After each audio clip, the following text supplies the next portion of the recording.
talk about putting a turbocharger on the Silverado, trying to get some more power out of it, but where does it stand now?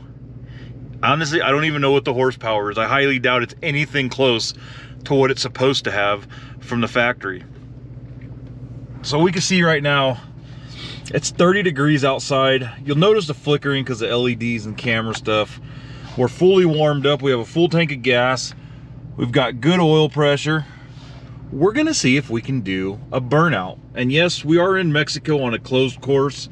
So what we're gonna do, we're gonna come down here and we're gonna turn the traction control off. You see the light come on. Okay, there it is back on. You're gonna hold it for 7 seconds and watch what it does. Stability track off. Traction control off, and then hold it again. 1, 2, 3, 4, 5, 6, 7. Stability track off. We're gonna come down here and drop it into first gear. What we're gonna do, we're gonna push the brake as hard as we can down. I'm gonna crack the windows. And now,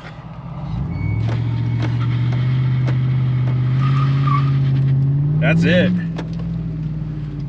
That's it. Could barely break them loose. Man, it's kind of pathetic. And just so you guys know, that is on black pavement. Let's see here. So there's the pavement. It does have a bunch of little tiny rocks on top. It is cold, and we actually were on kind of a damp surface. Okay, so we're on some ice.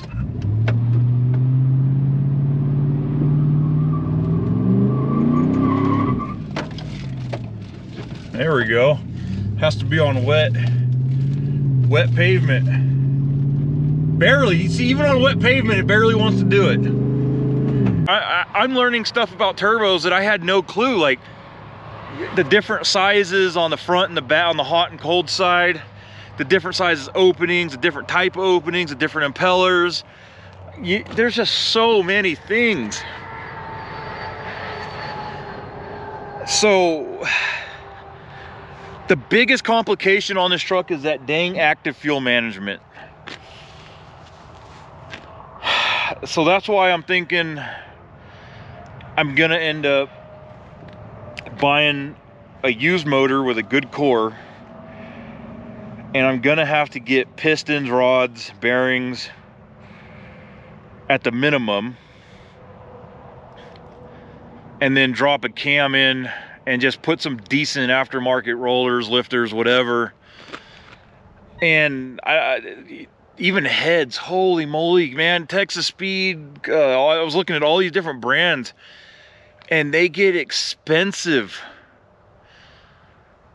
I've been watching a lot of guys do this stuff, and it's just like, man, how do you do it?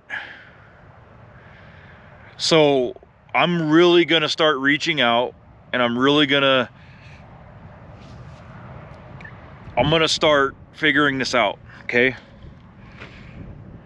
We're gonna come up with a plan. We're gonna come up with a parts list, and we're gonna make it happen. This thing is going to get a turbo on it one way or the other.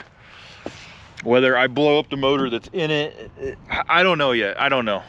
I'd like to be able to drive it every day, but the whole point of this project is I'm going to do it. I need to do it to show you guys that you can do it. So we're gonna go ahead and do a cold start. It's not a cold start. What? I'm cold, the truck isn't. So I'm gonna use my remote. You'll hear the fuel pump come on. And now I'm gonna go give it some rev.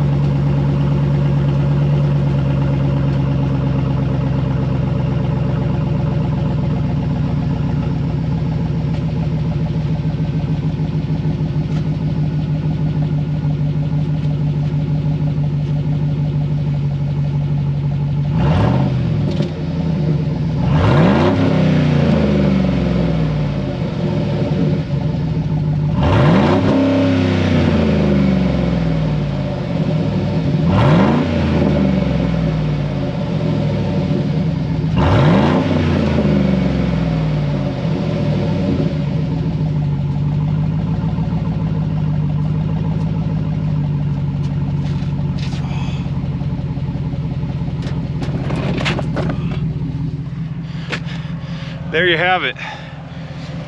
That's the best. Will you stop ticking, please?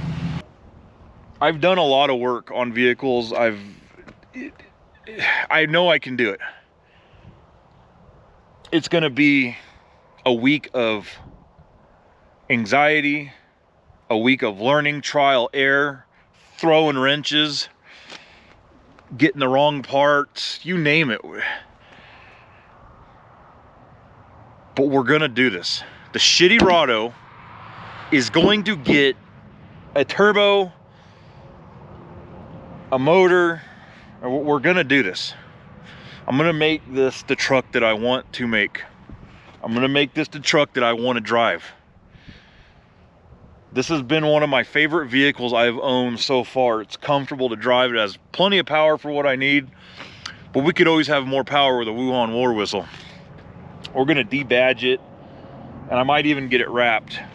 I don't know if I'm gonna wrap it. It's out here in the cold climate and the rocks, and you know, you spend 4,000 bucks on a wrap, and then you got to turn around and get it done every 2 to 3 years. So I'm not sure on that. I'm still, might just take it to Mako and get it painted. I definitely ain't painting it here. And if you guys are wondering why some of the project was slowed down, it is cold. I can't feel my fingers right now. Everything's going crazy. Work's picking up. We've been busy at work. So yeah, just pretty much just a random update from me. And like I said, in the comments, I need you guys to start dropping ideas. Help me out. I need you guys to get me in touch with the right people, okay? And I don't want nothing for free. I mean, don't get me wrong, I would take it probably. But the whole, like I said, the whole point of this thing is to do it on a budget-friendly build. You see these guys like Daily Driven Exotics, Cletus McFarlane, all these YouTubers, and they just do stuff that costs so much money, and we all gawk over it like, oh my God, I wish I could do that, and blah, blah, blah, blah. But here's the reality. Not all of us have, you know, that much of a following or that much money. Like, I have a decent little following. I'm happy with what I got. I just want to do projects and show you guys that we can do them. So I need some comments. You can DM me on Instagram, Snapchat. I prefer Instagram because I can't remember the messages on Snapchat. My Instagram is Heavy Haulin' Full. My YouTube, obviously you're here. Snapchat is Heavy Haulin' Full, no underscores. I add you guys back if you add me. I'm working with Fixed Automotive. It's a little automotive sensor. Here, I'll go show you.